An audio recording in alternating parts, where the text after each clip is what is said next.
corsarios del Gran Turco. Hoy 20 de noviembre, es un aniversario interesante también para lo que voy a hablar aquí. Es la muerte de Andrea Doria, que muere a los 94 años, ya anciano, muy activo, en 1560, 2 años después de su señor Carlos V, y precisamente el año del origen del ascenso en poder en Estambul de Uçali, uno de los personajes claves para esta conferencia de la frontera mediterránea, el corsario muladí y el hombre económico moderno. El Mediterráneo clásico por excelencia fue el Mediterráneo romano antiguo, que actuó como espejo para ese otro Mediterráneo clásico para nosotros hoy, que es el del siglo XVI, el de Solimán, Felipe II y Cervantes. En ese nuevo clasicismo moderno, tan espejo para nosotros hoy como lo fue el clásico antiguo romano para él, hay un personaje de alguna manera ejemplar, si no emblemático, desde la actualidad, de quien podemos muy bien recordar el 5º centenario de su nacimiento este año, a la luz de los relatos de 2 de sus mejores biógrafos, el bailo veneciano Lorenzo Bernardo y el eclesiástico español Antonio de Sosa, editado en 1612 por Diego de Aedo, abad de Fromista. Es Alí Bajá, espada flamígera o llameante, o mejor cortante o tajante, mejor, en la narración turca, la contrafigura heroica de Juan de Austria, de quien sus biógrafos y Cervantes recogen el nombre de su tiempo de ascenso al poder, Aluch Alí, Ochali o renegado Alí, el calabrés tiñoso, como dice Cervantes en el Quijote, un mito de la frontera, Uçali. Ni turcos, ni italianos, ni españoles se han dado cuenta de ello, cuando fue uno de los hombres más notables de este 5º centenario de su nacimiento en concreto. Fue uno de los hombres más notables de aquella espléndida frontera mediterránea, la frontera más íntima de Europa, en aquel momento de expansión planetaria vertiginosa que convertía al Mediterráneo en el primer centro captador de información de un mundo por fin circunvalado en su totalidad. A Lisboa y Madrid, Roma, Venecia y Estambul llegaba información de nivel planetario, y una cada vez más densa red de avisos la redistribuía de inmediato, ampliamente glosada por toda Europa. Una Europa de la información previa y superpuesta a la Europa de la cultura y de la ciencia, a la Europa política. Redes de avisos como preperiodismo y servicios de información e inteligencia íntimamente ligadas a las redes comerciales y financieras, de las que la Casa Grande de Uçali fue durante 2 decenios nudo importante de comunicación. En las historias de Italia, el calabrés Uçali no aparece para nada, cuando en una historia de los italianos debe ocupar un destacado lugar, incluso en el límite como modelo de príncipe nuevo maquiavélico, hombre de fortuna y nuevo potentado. Boccaccio ya había perfilado con anterioridad el mito maquiavélico. Dice Boccaccio en el Decamerón, en el 2.4, no hay un acto mayor de la fortuna, según creo, que ver a alguien elevarse desde la más extrema de la miseria al estado de rey. Un ideal heroico que se adaptaba a grandes capitanes como Hernán Cortés o Juan de Austria, modelo o mito desbordado incluso por Uçali. Como rey de Túnez y de Argel, y luego como capitán del mar o almirante otomano en Estambul, Uçali y su casa grande de 3.000 personas, arraeces de naves, maestros de maestranzas y remeros, era patrón de armadores navales, de construcciones públicas, llevaba los negocios del mar y no se movía carga de trigo sin su control, de la misma manera que la armada turca no podía salir al mar sin sus chusmas de remeros y por ello también gran patrón de las fuentes de energía. Pero ante todo aparecía como el gran patrón de los corsarios,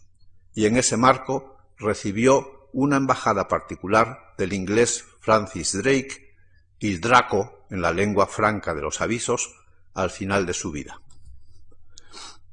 Para entonces,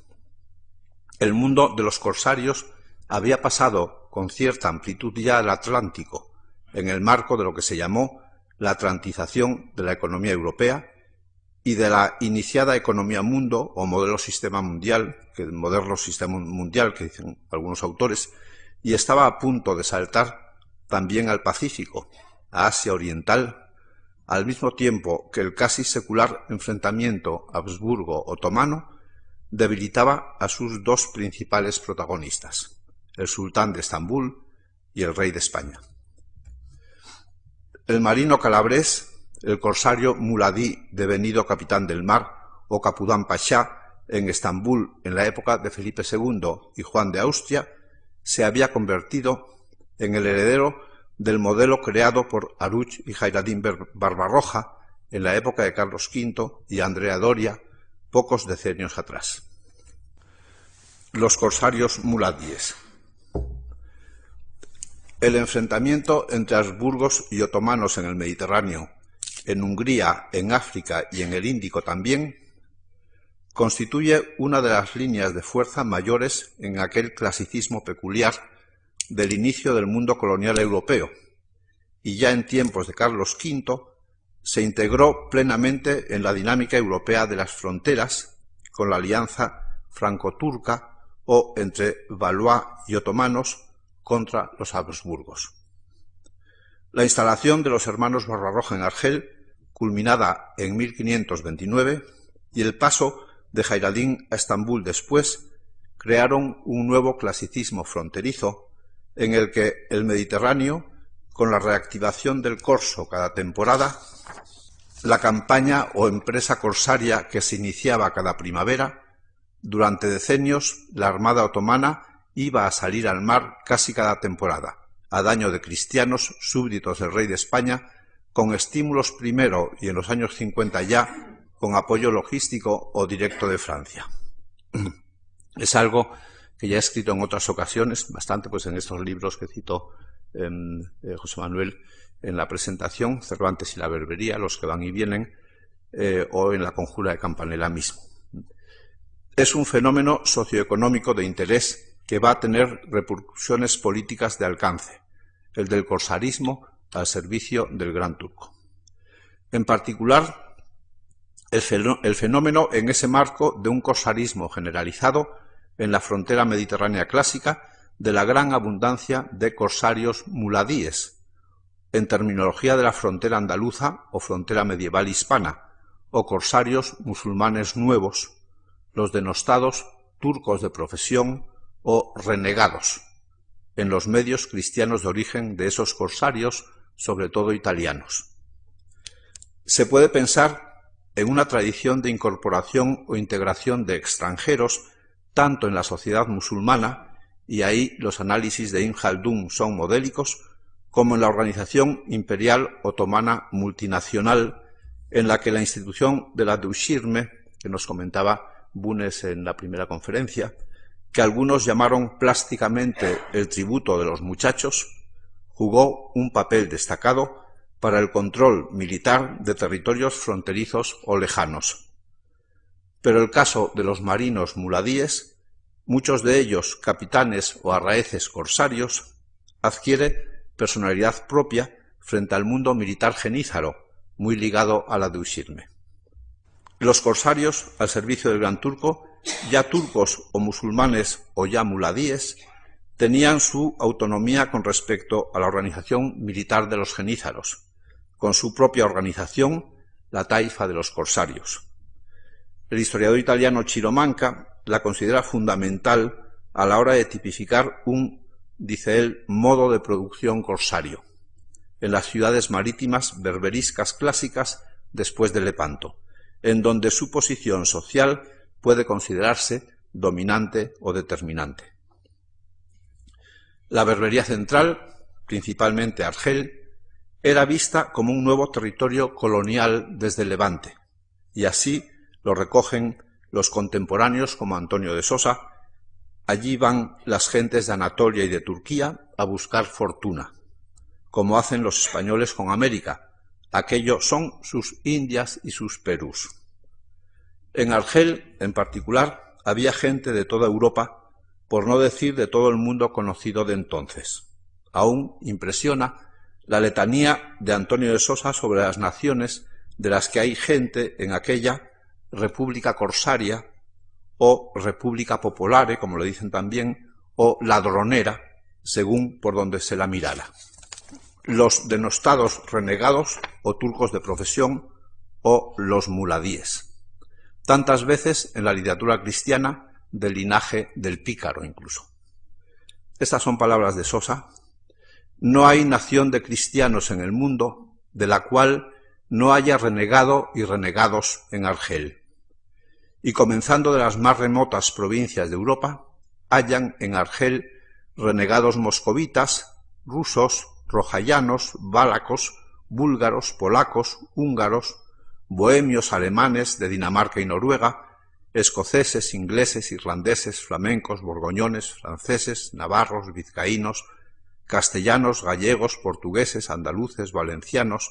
aragoneses, catalanes, mallorquines, sardos, corsos, sicilianos, calabreses, napolitanos, romanos, toscanos, genoveses, aboyanos, piamonteses, lombardos, venecianos, esclavones, albaneses, bosnios, arnaútes, griegos, jandiotas, chipriotas, surianos y de Egipto, y aún abisinios del Preste Juan e indios de las Indias de Portugal, del Brasil y de Nueva España. Todavía impresiona esta enumeración de Sosa, tremenda, ¿no? En Argel está pues, todo el mundo recogido de alguna manera. Más de la mitad de la población pertenecía a este grupo multinacional o cosmopolita, los turcos de profesión. Dice también Sosa, los turcos de profesión son todos los renegados que, siendo de sangre y de padres cristianos, de su libre voluntad se hicieron turcos. Estos y sus hijos, por sí solos, son más que todos los otros vecinos moros y turcos y judíos de Argel. De allí, de Argel y de Berbería, procedía el poder de los nuevos grandes capitanes del mar turcos, desde los Barbarroja hasta Uchalí y Hasán Veneciano, la mayoría de ellos corsarios muladíes. Cuando este proceso está culminando en tiempos de Uchalí, en otra frontera de gran vitalidad, la flamenca y holandesa, también de los medios populares marineros está surgiendo un movimiento como los mendigos del mar, en el marco de una de las revoluciones político-económicas más clásicas de la modernidad europea, que pronto iba a dejar sentir su presencia y acción en América y en el Atlántico, así como a partir de 1600 en el Pacífico, en Manila, Macao y Nagasaki o Edo en Japón.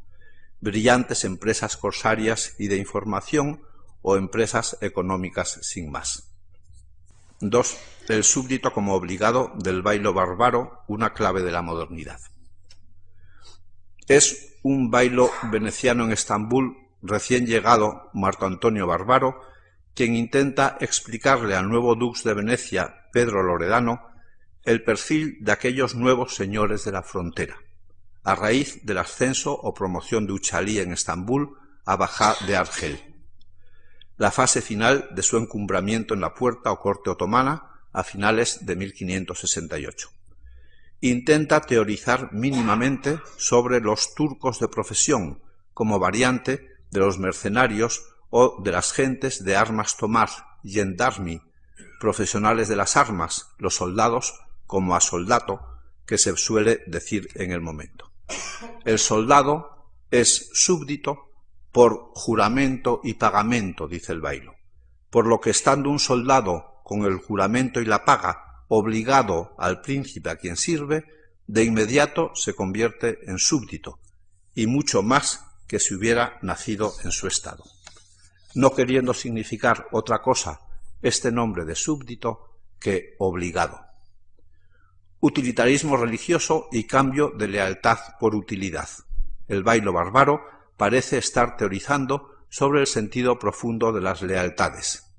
Súbdito como obligado es una relación patrono-clientelar básica, elemental, más allá incluso de ese bastard feudalismo de sociólogos y antropólogos.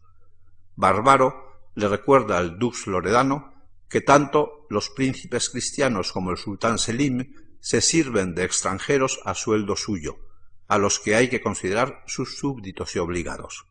Y ese es el caso de los corsarios muladíes al servicio del Gran Turco, de los que Uchalí se está convirtiendo en adalid. El mundo de los muladíes en la frontera, el de las empresas corsarias y los negocios secretos de los diferentes príncipes o potentados, el mundo de la información y del dinero, las nuevas lealtades y el hombre económico moderno, la irrupción de la modernidad que dicen. 3. La frontera mediterránea o la frontera olvidada de Anjouges. En los 2 decenios de patronazgo en el mar del Calabres-Uchalí, tanto Berbería como Estambul se llenaron de muladíes italianos, sobre todo también muchos españoles, muchos de ellos moriscos, en el momento en que el primer visir del sultán otomano en Estambul era el bosnio Mohamed Sokoli, la sultana madre era veneciana de Corfú y el principal financiero, el hebreo de origen portugués Juan Micas o Joseph Nasi, de la familia Méndez portuguesa de origen granadino, muchos años detentadores del monopolio de las especias portuguesas en Amberes, como Uchalí, integrantes de la cúpula de poder en Estambul. Una realidad que desbordaba los relatos de tinte nacionalista o confesional del momento y se anclaba en otras realidades. Venecianos, ragusinos y franceses, así como florentinos o luqueses y genoveses, también participaban en aquel comercio levantino con consulados en Alepo y Alejandría, muy interesados en la especiería del Índico y en el comercio del trigo, básico en el mundo mediterráneo. Los permisos de sacas de trigo se daban en Madrid o Nápoles, el trigo de Cerdeña, de Sicilia, de Tierra de Laboro, de Castilla, o en Estambul, el trigo de Anatolia o Transilvania, y algunos, como los venecianos o ragusinos, obtenían esos permisos de sacas de trigo tanto de turcos como del rey de España. El corso berberisco siempre estuvo muy ligado a los cargadores y transportes de trigo, y una de las funciones mayores de Uchalí como capitán del mar fue precisamente el control de esos movimientos comerciales, sobre todo en momentos de carestía o necesidades de abastecimientos extraordinarios, como era una salida de la Armada para una campaña en el mar.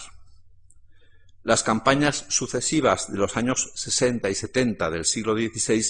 generaron una gran cantidad de cautivos y su canje y rescate movilizaron grandes cantidades de dinero a cargo de mercaderes y rescatadores de cautivos, con frecuencia en paralelo a otros negocios mercantiles.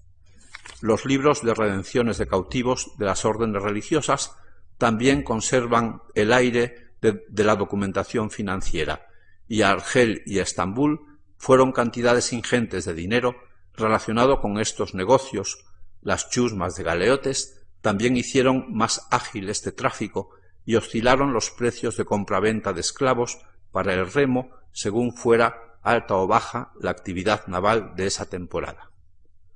La casa de Uchalí era uno de los centros de ese tráfico, de alguna manera tal el del petróleo hoy. En Argel, la campaña corsaria se organizaba como una empresa económica más, con las más tradicionales y modernas formas organizativas, de sociedades hasta por acciones ya, como se daría en la Inglaterra isabelina poco después, y un año que no salen a corso, a los 2 meses se mueren de hambre y han de empeñar sus bienes para fletar sus naves, al decir de Antonio de Sosa, el compañero de cautiverio de Cervantes en Argel, que dejara las más vívidas narraciones de aquella realidad europea fronteriza, y es el que señala que la berbería en Turquía era vista como América desde España, un lugar en el que buscar fortuna sus Indias y Perús. en un encuentro reciente en Dubrovnik. Dubrovnik es la antigua Ragusa, es esta república como Venecia, que está a caballo entre el mundo turco y el mundo cristiano. El profesor Paolo Preto, que es un profesor de la Universidad de Padua, que es el gran experto en los servicios secretos venecianos, el espionaje veneciano, sobre todo en Levante, me glosó el verbo caratare y el concepto carato, que designaba el flete de una nave por porciones o porcentajes, una modernidad organizativa en esos momentos, con sus variantes instalada también en los usos del mar. En Nápoles yo había encontrado fletar una nave per carata, pero parece que el verbo es el verbo caratare. Es decir, esta peculiaridad de esas organizaciones de una galeota corsaria. 4. La imposibilidad de una edad de oro a causa del nuevo hombre económico moderno, una visión cervantina que se convierte en análisis. Tal vez sea Cervantes el escritor europeo que mejor trató aquella realidad, que conoció en profundidad por vivirla y como esclavo rescatado por un alto precio, 500 ducados, una alta cifra que debió ser costosa deuda para él. 500 ducados, pues un sueldo normal en el momento de un soldado es un ducado al mes, de un jefe de soldados 10 ducados al mes, o sea, o 300 o 1 al día, por ejemplo, para simplificar, y el presupuesto de una casa nobiliaria media, como el duque de Sesa, por ejemplo, 10.000 ducados al año. Sería una proporción 1:30.000, más o menos, en esta sociedad estamental aproximadamente. 500 ducados era mucho dinero. A una de sus primeras obras teatrales le dio el título de Trato de Argel, y es en ella en donde despliega su visión global sobre aquella realidad, adoptando una forma clásica de discurso sobre la Edad de Oro, en boca de un cautivo de nombre significativo, Aurelio. Es una historia de cautivos, de la dureza y crueldad de la esclavitud, y su protagonista es Hassan Veneciano, un corsario muladí de la casa de Uchalí y quien le iba a suceder al frente de la flota otomana a su muerte en 1587. Con Hassan Veneciano pasa lo mismo que con Uchalí. No aparece para nada en una historia de Venecia, aunque sí debiera aparecer en una historia de los venecianos como un modelo de ascenso social en la frontera. Andrea Celeste, de pobre grumete esclavo, pasó a turco de profesión con su patrón Uchalí, luego a raez de galeota corsaria, a rey de Argel, como se decía, o bajá de Argel, nombrado por el gran turco, se casó con la viuda del rey Abdelmelek de Marruecos cuando muere en la batalla de los Tres Reyes y llegó a nuevo almirante de la flota otomana a la muerte de su patrón Uchalí en 1587. Otra suerte de príncipe nuevo, de mito de la frontera, en este caso relacionado con el mito de la crueldad berberisca, pues para Cervantes, hasta Cervantes mismo le llama verdugo del género humano. El veneciano Antonio Fabri ha conseguido al fin identificar a la familia veneciana de Andrea Hassan, la familia Celeste, y en su perfil global destaca que era un buen administrador. ¿Cómo llega a convertirse en un hombre tan rico que podía esperarse de él grandes cosas en Estambul, al decir del bailo veneciano, y su lucha por la independencia de la casa de su patrón Uchalí, constituye, muy bien, un mito de hombre de fortuna en la frontera de tanta fuerza evocadora como la de su patrón el calabrés. En el Trato de Argel, Cervantes se lo hace decir explícitamente: de pérdida y de ganancia es este trato. Es el momento en el que deja partir al cautivo Aurelio y a su novia con promesa, un compromiso fiduciario, de hacer llegar el monto del rescate a Argel por cualquiera de los canales abiertos para ello. Y es ese testigo de los nuevos tiempos, Aurelio, el que por su boca lamenta la imposibilidad de un orden tal el antiguo de la Edad de Oro, que se creía más acorde con un posible orden natural, la ley o el orden de la naturaleza. Una naturaleza que poco después otro calabrés un poco alunado, el bendito Tommaso Campanella, consideraba escritura divina sin intermediarios, más fiable que la Biblia misma, escritura divina con intermediarios humanos que ya se sabía cuánto eran capaces de errar. La naturaleza como libro divino y sus leyes verdaderas por encima de las otras leyes enfrentadas. Pero Cervantes va más allá aún, al intentar encontrar el origen de la perversión de aquel origen natural del que el viejo mito de la Edad de Oro significaba un diseño, que es una palabra muy de época, diseño, designio, etc., es continua, un diseño liminar, modélico o ideal. Es el descubrimiento del rubio mineral, del oro, la causa mayor de nuestros males, pues la codicia de su acumulación y la ambición causada por la competencia hasta la insaciabilidad, y es curioso que en sus discursos de la Edad de Oro Cervantes incluya siempre una ilustración sexual también, en lo que no entraremos aquí, lleva directamente a la guerra como negocio. Ese ser gente de armas del que se vanagloriaba Uchalí ante el bailo Bernardo para abastecer en su ancianidad en Estambul, al tiempo que se afanaba Uchalí en la construcción naval para abastecer de galeotas a sus corsarios en Berbería.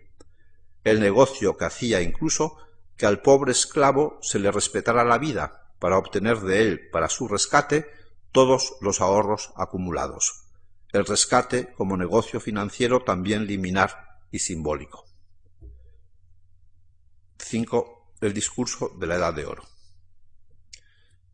Pero son filosofías que requieren una voz poética para poder decirse con libertad de perspectiva, y por ello cerramos con el discurso mismo cervantino por boca de Aurelio en el tiempo de Hassan Veneciano. Este es el discurso de la Edad de Oro de Cervantes, que está en el Cerro de Argel, y no es muy largo, lo leeré despacito. Oh santa edad, por nuestro mal pasada, a quien nuestros antiguos le pusieron el dulce nombre de la edad dorada.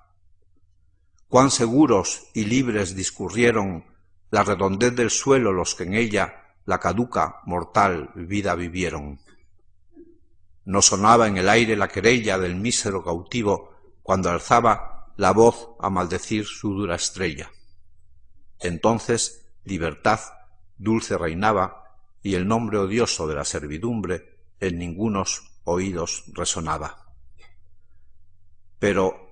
después que sin razón, sin lumbre, ciegos de la avaricia los mortales, cargados de terrena pesadumbre, descubrieron los rubios minerales del oro que en la tierra se escondía, ocasión principal de nuestros males, este que menos oro poseía, envidioso de aquel que con más maña más riquezas en uno recogía, sembró la cruda y la mortal cizaña del robo, de la fraude y del engaño, del cambio injusto y trato con maraña. Mas con ninguno hizo mayor daño que con la hambrienta despiadada guerra que al natural destruye y al extraño. Esta consume, abrasa y echa por tierra los reinos, los imperios populosos y la paz hermosísima destierra. Y sus fieros ministros, codiciosos más del rubio metal que de otra cosa, turban nuestros contentos y reposos. Y en la sangrienta guerra, pudiendo con el filo de la espada acabar nuestra vida temerosa, la guardan de prisiones rodeada, por ver si prometemos, por librarla, nuestra pobre riqueza mal lograda. Y así, puede que el que es pobre y que se haya puesto entre esta canalla el daño cierto, su libertad a Dios encomendarla, o contarse, viviendo ya por muerto, como el que en rota nave y mar airado se halla solo sin saber do hay puerto. Y no tengo, por menos desdichado, al que teniendo con qué y el modo ignora cómo llegar al punto deseado, porque esta gente, do bondad no mora, no dio jamás palabra que cumpliese, como falsa, sin ley, sin fe y traidora. Guardará por su Dios al interese, y do éste no interviene, no se espere que por sola virtud bondad hiciese. Hasta aquí el discurso de la Edad de Oro de Cervantes, tiene una pequeña continuación, pero ya es dramática y tal.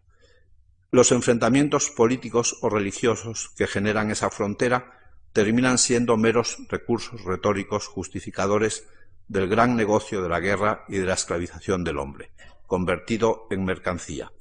El Trato de Argel es una metáfora de la realidad del Mediterráneo y pronto del mundo todo, y el rey Hassan, el veneciano, lo formula bien al final de la pieza teatral cervantina: de pérdida y de ganancia es este trato. Esa es la normalidad, la realidad sustancial. Final primero. Con los tiempos que corren, Cervantes gana en lucidez, tal vez ese escribir como en profecía misterioso al que se refiriera días antes de morir, cuando dice que, anudando los rotos hilos de sus historias, sabremos lo que quiso decir y lo que sabía que se convenía decir.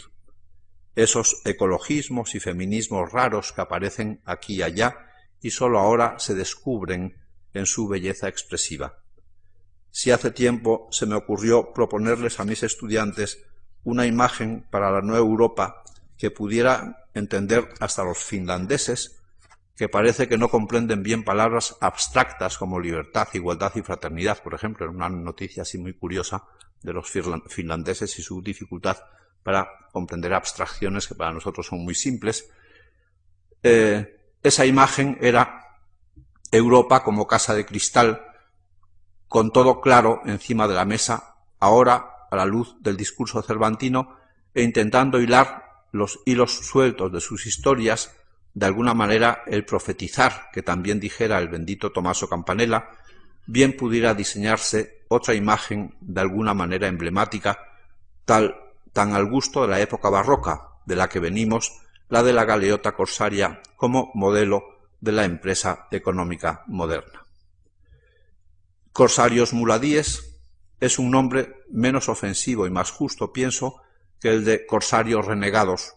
que tienen un toque demonizador en la lengua de un relato nacionalista y confesional como el tradicional por ambas partes, por parte de turcos o por parte de españoles. El corsarismo clásico mediterráneo del siglo XVI tiene en los corsarios muladíes un modelo de hombre de fortuna, con su dios el interés, modelo de nuevo hombre de empresa económica agresiva y exitosa, y que puede causar gran extrañeza al intentar ser analizado en el momento y hasta escándalo. Sosa Aedo llegó a decir que el berberisco o turco de profesión no tiene honra, puesto que tan bueno es Pedro como su amo y no vale uno más de lo que tiene, y se pregunta que, no habiendo honra, ¿qué virtud puede haber? De ahí también el término, con su toque despectivo desde una perspectiva de sociedad estamental tradicional, de República Popolare, que se aplicó a aquella república corsaria o ladronera que era la Argel turco-berberisca a los ojos del norteño, con sus innumerables arraeces y dirigentes con perfiles de mito en ocasiones, y tantas veces italianos exiliados o huidos de sus tierras de origen al encuentro con la diosa Fortuna, la verdadera diosa global en esa frontera. Tal vez haya que intentar, para comprender aquella realidad clásica para nosotros hoy, un relato no nacionalista y no confesional de ella, para alcanzar a captar su estructura verdadera, la de la modernidad barroca, la de la ciencia y el primer capitalismo comercial, en el que el mundo turco-berberisco y el enfrentamiento Habsburgo-otomano tuvieron tanta importancia como el tesoro americano que dijera Hamilton,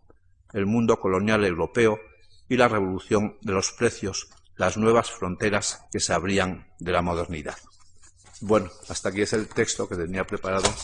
para ustedes hoy, y si nos queda tiempo, pues no sé cómo vamos de tiempo, si nos da tiempo, a ver, mis estudiantes y yo en Alcalá tenemos una página, a ver si yo me aclaro aquí, una página en internet que es Archivo de la Frontera. Este es uno de los documentos. Este es por las negociaciones de 1569 y 1570 para traer a Uchalí, Uchalí, al servicio del rey de España, mercaderes o financieros y espías. Bueno, esto es una de las operaciones secretas de Felipe II cuando está plena la guerra de las Alpujarras de los moriscos, y manda a un amigo suyo de infancia, a un tal Ganguza, y manda a unos mercaderes corsos, los Gasparo Corso, que viven en Valencia, en Marsella y en Argel, que tienen un primo muladí en Argel, que es Mami Corso o Mami Chaya. Lo mandan para decirle a Uchali que si vuelve al servicio de su rey natural Felipe II, le hace duque, conde o marqués o lo que quiera, con tierras en el sur de Italia, con gente que trabaje para él por valor de 10.000 o 12.000 escudos al año. Lo ennoblece. Dice, vuelve a tu señor natural, que te ennoblezco, más o menos, ¿no? Pues bueno, yo con esto he terminado. Muchas gracias.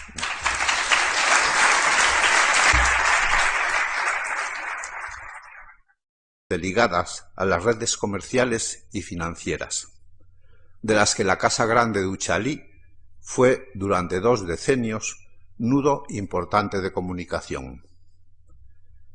En las historias de Italia, el calabrés Uchalí no aparece para nada,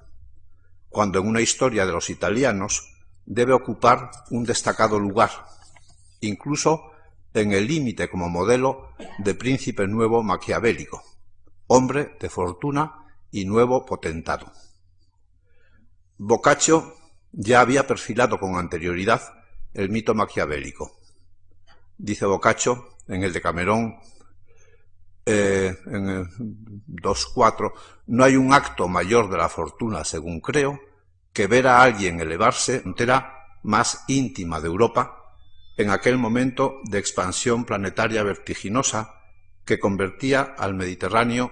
en el primer centro captador de información de un mundo por fin circunvalado en su totalidad. A Lisboa y Madrid, Roma, Venecia y Estambul llegaba información de nivel planetario,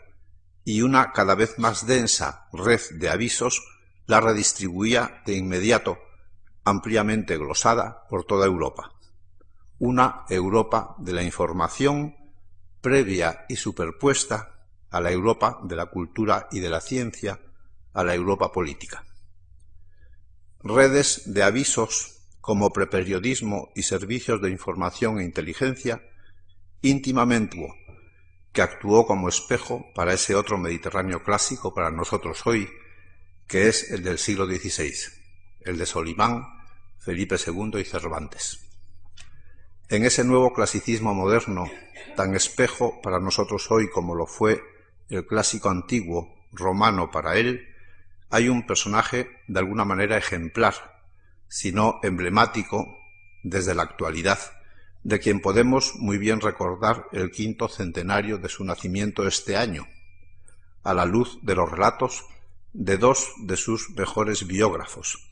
el bailo veneciano Lorenzo Bernardo y el eclesiástico español Antonio de Sosa, editado en 1612 por Diego de Aedo, abad de Fromista. Es Alí Corsarios del Gran Turco. Hoy 20 de noviembre, es un aniversario interesante también para lo que voy a hablar aquí. Es la muerte de Andrea Doria, que muere a los 94 años, ya anciano, muy activo, en 1560, 2 años después de su señor Carlos V, y precisamente el año del origen del ascenso en poder en Estambul de Uchalí, uno de los personajes claves para esta conferencia de la frontera mediterránea, el corsario muladí y el hombre económico moderno. El Mediterráneo clásico por excelencia fue el Mediterráneo romano antiguo, bajá, espada flamígera o llameante, o mejor cortante o tajante, mejor, en la narración turca, la contrafigura heroica de Juan de Austria, de quien sus biógrafos y Cervantes recogen el nombre de su tiempo de ascenso al poder, Aluch Alí, u Ochali, o renegado Alí, el calabrés tiñoso, como dice Cervantes en el Quijote. Un mito de la frontera, Uchalí. Ni turcos, ni italianos, ni españoles se han dado cuenta de ello, cuando fue uno de los hombres más notables de este quinto centenario de su nacimiento en concreto. Fue uno de los hombres más notables de aquella espléndida frontera mediterránea, la frontera